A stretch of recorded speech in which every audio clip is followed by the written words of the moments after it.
Donald ட்ரம்பை படுகொலை செய்யப்பட வேண்டும் என்பதுதான் அது கருத்தா என்கின்ற நிலையில் இப்பொழுது டொனால்ட் ட்ரம்ப் கடுமையாக ஆத்திரமடைந்த நிலையில் காணப்படும் சூழல் காணப்படும்.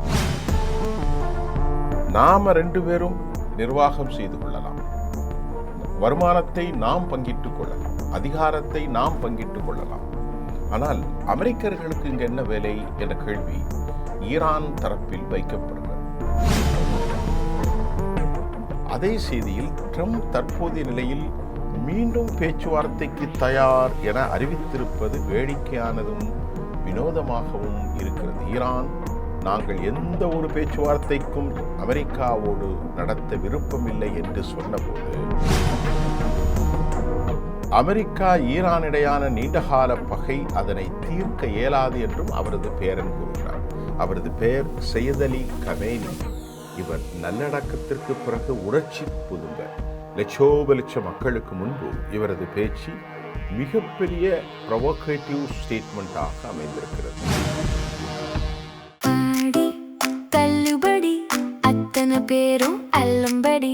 6 முதல் 60% வரை ஆடி தள்ளுபடியுடன் சூப்பர் சரவணா ஸ்டோர்ஸ், சென்னை, மதுரை, கோவை.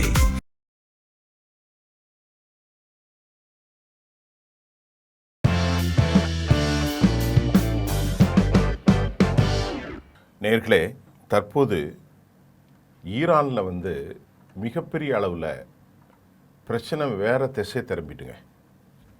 அது ஈரானுடைய உச்சபட்ச தலைவர் முஜித்தபா கமேனி டொனால்ட் ட்ரம்பை படுகொலை செய்யப்பட வேண்டும் அல்லது நேரடியாக பெயர் சொல்லப்படாமல் ஈரான் உச்சபட்ச தலைவர் இமாம் சையத் அலி காமினி உட்பட 100க்கும் மேற்பட்ட தியாகிகளை, கொலை செய்தவர்களை நாங்கள் பழிவாங்காமல் ஓயமாட்டோம் என்றும், இது உலகத்தினுடைய எமக்கு முக்கியமான பணி என்றும், ஈரானை தாண்டி உலகின் பல்வேறு தேசங்களில் இந்த பணியை முன்னெடுத்து செல்வதற்கு தியாகிகள் காத்திருப்பதாகவும் ஈரானுடைய உச்ச தலைவர் முஜித்தபா கமேனி ஒரு கடுமையான வார்த்தை இப்பொழுது வெளியிட்டிருப்பது உலகம் முழுவதும் இந்த செய்தியை பெரும் பரபரப்பாக பார்க்கிறது. டொனால்ட் ட்ரம்பை படுகொலை செய்யப்பட வேண்டும் என்பதுதான் அது கருத்தா என்கின்ற நிலையில் இப்பொழுது டொனால்ட் ட்ரம்ப் கடுமையாக ஆத்திரமடைந்த நிலையில் காணப்படும் சூழல் காணப்படுகிறது. ஏன் டொனால்ட் ட்ரம்பை மட்டுமல்ல, இஸ்ரேலுடைய தலைவர்களும் இதில் அடங்கும். ஆனால் அவர் எந்த இடத்திலும் பெயரை சொல்லவில்லை.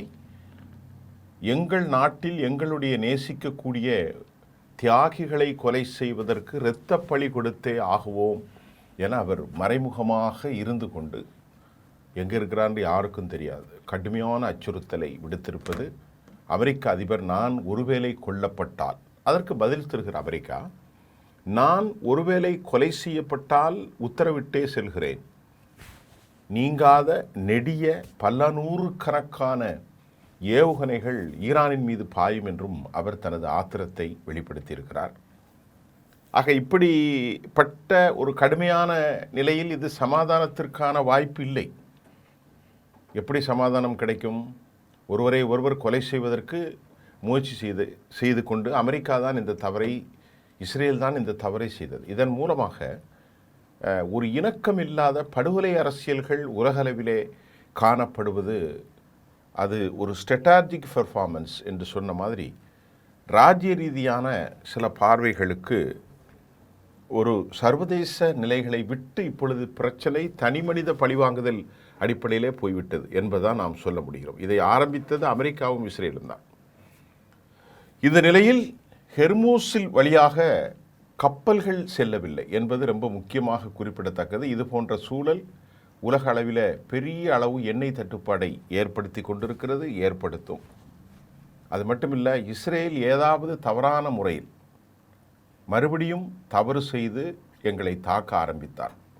ஈரான் சொல்லுது, பல்லாயிரக்கணக்கான ஏவுகணை தாக்குதலை நடத்த எந்த நேரமும் தாங்கள் தயாராக இருப்பதாக ஈரான் தனது அறிக்கையின் ஊடாக ரொம்ப தெளிவுபடுத்தியிருக்கிறது.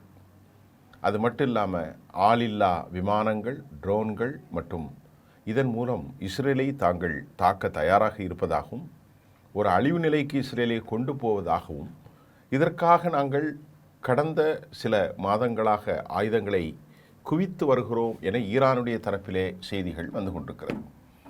இந்நிலையில் கத்தர் தூதுக்குழு ஈரான் சென்று அப்பாஸ் அராகச்சி மற்றும் மசூஸ் பெசஸ்கியானை சந்தித்து போர் நடத்தக்கூடாது என அவர்கள் கடும் கெஞ்சுதல் விடுத்து வருகிறார்கள். அதே சமயம் கத்தார் தூதுக்குழு புஷ்ஷர் பகுதியில் உள்ள நிலவரங்களை சென்று பார்வையிட்டதாகவும் புஷ்ஷர் பகுதியில் சமாதானத்தை வெளியிட்ட பிறகு அமெரிக்கா நடத்திய இந்த பெரும் தாக்குதலை நீங்கள் நேரடியாக பாருங்கள், இதனால் எப்படி நாங்கள் சமாதானமாக மாற முடியும் என்றும் ஈரானுடைய அதிகாரிகள் மட்டத்தில் தூதுக்குழுவுக்கு தெளிவுபடுத்தப்பட்டிருக்கிறது. இது நிலையில் ஈரானுடைய ஃபாரின் மினிஸ்டர் அப்பாஸ் அராகச்சி ஓமனுக்கு சென்று ஒரு கவுண்டர் பார்ட் யாரோடு, பதர் அல் புசைதியோடு, ஓமனுடைய தலைவரோடு கேபிட்டல் மஸ்கட்டில் அவர் சந்தித்திருக்கிறார் என்று டெலிகிராம் பேஜில் செய்திகள் வெளியாகியிருக்கிறது. இது என்ன காரணத்திற்காக ஓமனோடு அவர் டிஸ்கஸ் செய்திருக்கிறார் என்று சொன்னால், இரு நாடுகளுக்கும் இடையேயான ஒரு bilateral relation and the regionals development, especially regarding the strait of Hormuz. இது ரொம்ப முக்கியம். என்னன்னு சொன்னா, என்ன சொல்கிறாங்கன்னா, நாம் 2 பேரும் நிர்வாகம் செய்து கொள்ளலாம், வருமானத்தை நாம் பங்கிட்டு கொள்ளலாம், அதிகாரத்தை நாம் பங்கிட்டு கொள்ளலாம். ஆனால் அமெரிக்கர்களுக்கு இங்கே என்ன வேலை என்ற கேள்வி ஈரான் தரப்பில் வைக்கப்படுகிறது. The post ordered that the ministers they exchange the views and the appropriate mechanism for the safe wages of ship. அவங்க சொல்வது த ஸ்டேட் ஆஃப் ஹெர்மூஸில் வந்து இந்த விஷயத்தில் நாம் 2 பேரும் இணைந்து சொல்லலாம், நடவடிக்கைகளை நாம் மேற்கொள்ளலாம் என்பதற்காகத்தான் இந்த பேச்சுவார்த்தை நடத்திருக்கலாம். ஆனால் த ஸ்டேட் ஆஃப் ஹெர்மூஸில் அமெரிக்கா நடவடிக்கைகளை MOUவின் மூலமாக அப்படித்தான் போட்டிருந்தாலும் கூட தற்போது அமெரிக்கா புதிய வழித்தடத்தை உருவாக்கி மீண்டும் பரபரப்பான நிலையை மாற்றியிருக்கிறது. அதாவது ஈரானுடைய பார்ட்னராக இருக்கும், ஈரானுடைய நெகோசியேட்டராக, ஈரானுடைய நெருங்கிய வட்டத்தில் ஈரானோடு மத்திய கிழக்கில் சமாதானத்தை மேற்கொள்ளும் ஒமன் நாட்டையும் அமெரிக்கா தற்போது பிரித்திருக்கிறது. இங்கே சிக்கல் 3 வழிகள் மத்திய வழியாகத்தான் போக வேண்டும். மற்றொன்று தெற்கு, மற்றொன்று ஓமன் பிராந்தியம். ஓமன் பிராந்தியத்தில் உள்ள புதிய வழியை அமெரிக்கா உருவாக்கி கொடுத்தால் ஹெர்மூஸ் வளைகுடா, த ஸ்ட்ரைட் ஆஃப் ஹெர்மூஸ், இந்த பகுதியில் இவர்களுக்கு சிக்கல் வரும். உலக அளவில் அழுத்தம் கொடுக்க முடியாது. ஆக இதையெல்லாம் வைத்துக்கொண்டு பாதை என்று வந்தால் இந்த பாதைக்குத்தான் போக வேண்டும், அந்த பாதைக்கெல்லாம் போக நாங்கள் அனுமதிக்க மாட்டோம் என முரண்டு பிடிக்கிறார்கள் ஈரானியர்கள். இது கடலாதிக்க பிராந்திய சட்டத்திற்கு உட்பட்டது. ஏனென்று சொன்னால் அமெரிக்கா மற்றொரு நாட்டில் இறங்கி அந்த நாட்டுடைய இறையாண்மை கொண்ட ஒரு தலைவனை தூக்கி கொண்டு சிறையில் அடைத்து நாட்டை கைப்பற்றுகிட்ட போது இதில் ஈரான் சொல்வது நியாயம் இல்லை என்றாலும் இப்பொழுது நியாயம் இருக்கிறது. அப்படி தான் நாம் பார்க்கப்பட்டோம்.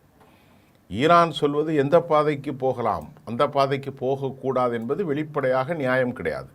ஆனால் அமெரிக்கா போன்ற நாடுகள் இப்படித்தானே வெனிசுலாவில் உள்ளே சென்றார்கள்.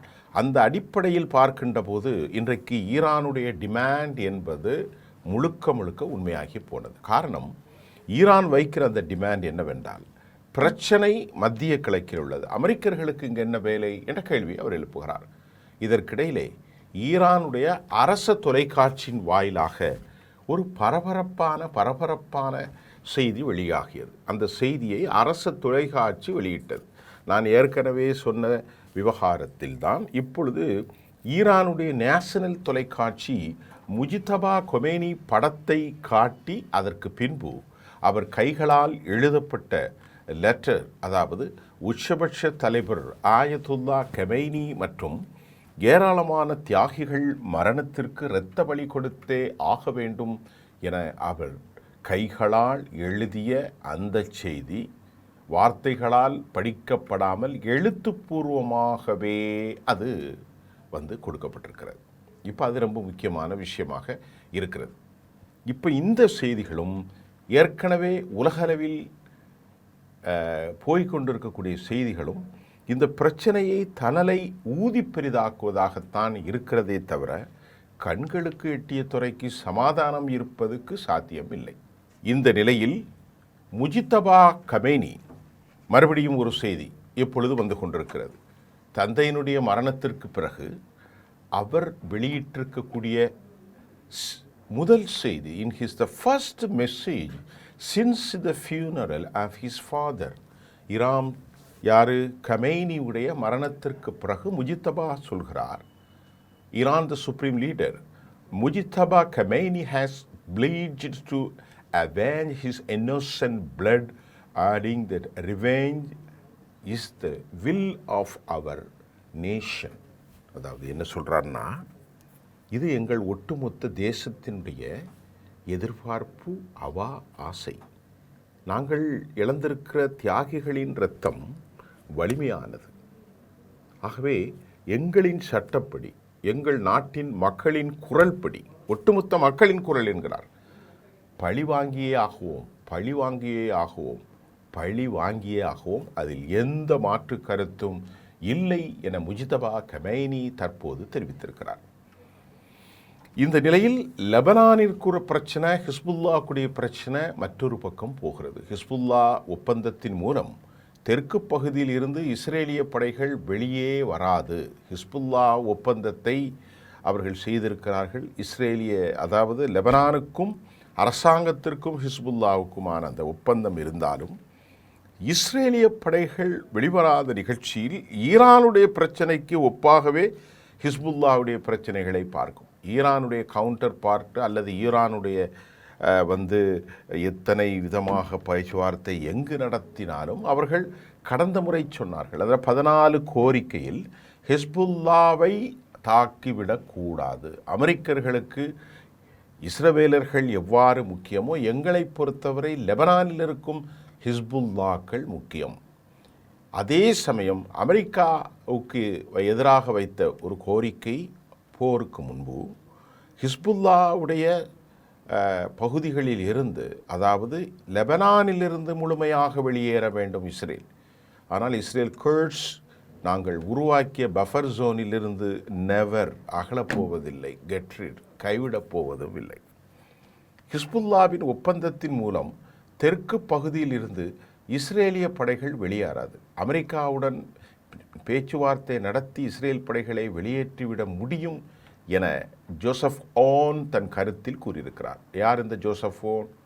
இஸ்ரேல் ஈரான் பக்கம் முழுமையாக செயல்பட்டு வருகிறது என்றும் ஜோசப் ஓன், டேவிட் ஓன் தெரிவித்திருக்கிறார். இந்த டேவிட் ஓன் இஸ்ரேலுடைய, அதாவது லெபனானுடைய பிரசிடென்ட். அவருடைய கருத்து, ஈரானின் பிராக்சியாக ஹிஸ்புல்லா செயல்படுது. அமெரிக்கா உடைய இந்த நடவடிக்கையினூடாக நாம் இஸ்ரேலை வெளியேற்ற முடியும் என்றும் எதிர்மறை கருத்தை அவர் வைத்திருக்கிறார் ஹிஸ்புல்லாவுக்கு எதிராக.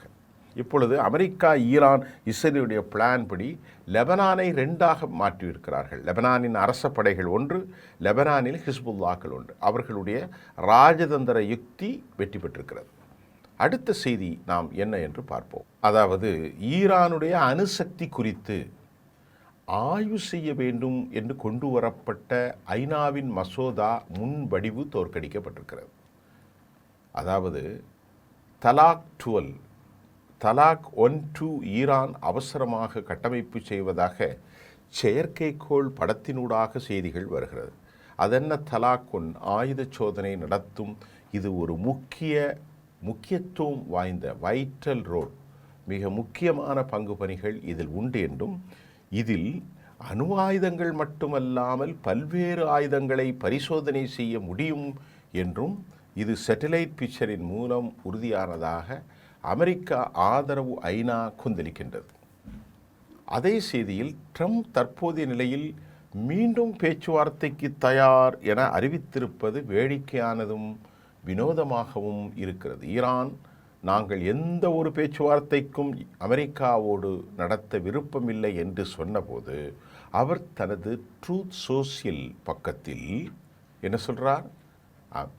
ஈரான் எங்களிடத்திலே கொஞ்சுகிறது கெஞ்சுகிறது என்று சொல்கிறார். இந்த நிலையில் கத்தாருடைய தூதுக்குழு ஈரானுக்கு வந்து அதனை நாம் தடுக்க இயலாது என்று ஈரான் தெளிவாக சொல்லியாச்சு. ஒரு தூதுக்குழு வருது, அதை எப்படி நம்ம தடுக்க முடியும்? அவர்கள் மசூத் பெசஸ்கியானோடு மட்டுமே பேச்சுவார்த்தை நடத்திய நிலை ஏற்பட்டிருக்கிறது என்பதும் குறிப்பிடத்தக்கது.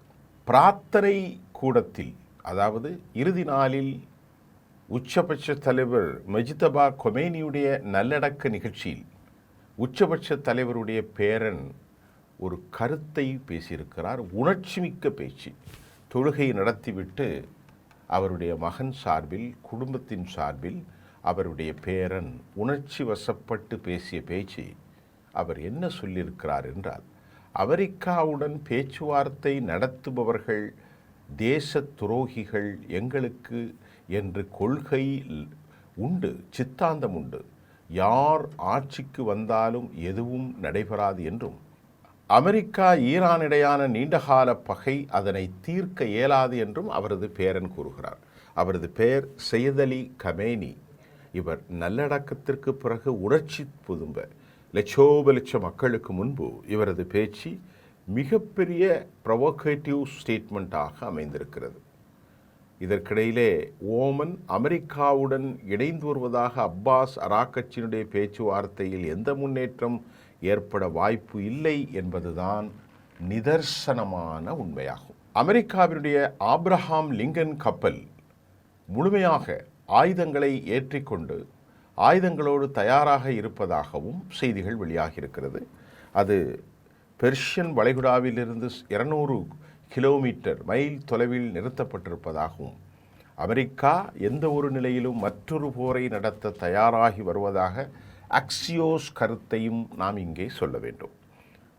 தொடர் 100 நாட்கள், அதாவது இன்னும் 1 மாதத்திற்கான போரை வலிமைப்படுத்த அமெரிக்கா முன்னேறி வருவதாகவும், அதற்கான ஆயுதங்கள், மனிஷன்ஸ் எல்லாம் குவிக்கப்பட்டிருப்பதாகவும் அக்சியோஸ் தன் கருத்தில் தெரிவிக்கிறது. இந்த முறையில் ஈரானுடைய சார்பில் 3 மடங்கு ஆயுதங்களை உற்பத்தி செய்து வருவதாகவும் அதன் பிரதி பாதுகாப்பு செயலாளர் மஜீத் அல் ரைசி தெளிவாக கூறியிருக்கிறார். ஈரான் 3 மடங்கிற்கு மேல் கடந்த காலத்தை விட அவசரமாக ட்ரோன்கள், விமானங்கள் அனைவரையும் தாங்கள் வலிமைப்படுத்தி செய்துள்ளதாக ஈரானுடைய பாதுகாப்புத்துறை பிரதி செயலாளர் மஜீத் அல் ரைசி தன் கருத்தை வலிமையாக வைத்திருக்கிறார். இந்த நிலையில் இவ்வளவு பதட்டம், உச்சபட்ச தலைவர் முஜ்தபா கமேனி, அவருடைய பேரன் சையத் கமேனி உலக அளவில் படுகொலைகளுக்கு தொடர வேண்டும் என்ற வேட்பாடு, ஹெர்மூஸ் நிலைகளை மாற்றி அமைக்க அமெரிக்க திட்டம், அமெரிக்கா ஆப்ரஹாம் லிங்கனை கொண்டு நிறுத்தியிருக்கிற வேலை, இப்படி கொஞ்சம் எண்ணி பாருங்கள். சமாதானம் கண்ணுக்கெட்டா தூரம் வரை இல்லை என்பதே இந்த செய்தியின் ஊடாக நாம் அறிந்து கொள்ளக்கூடிய கவலையான செய்தி.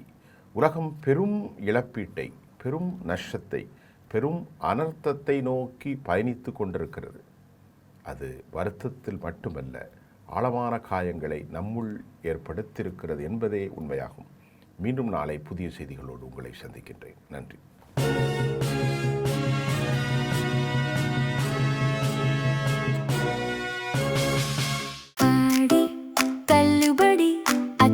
பேரும் அல்லம்படி 6 முதல் 60% வரை ஆடி தள்ளுபடியுடன் சூப்பர் சரவணா ஸ்டோர்ஸ், சென்னை, மதுரை, கோவை.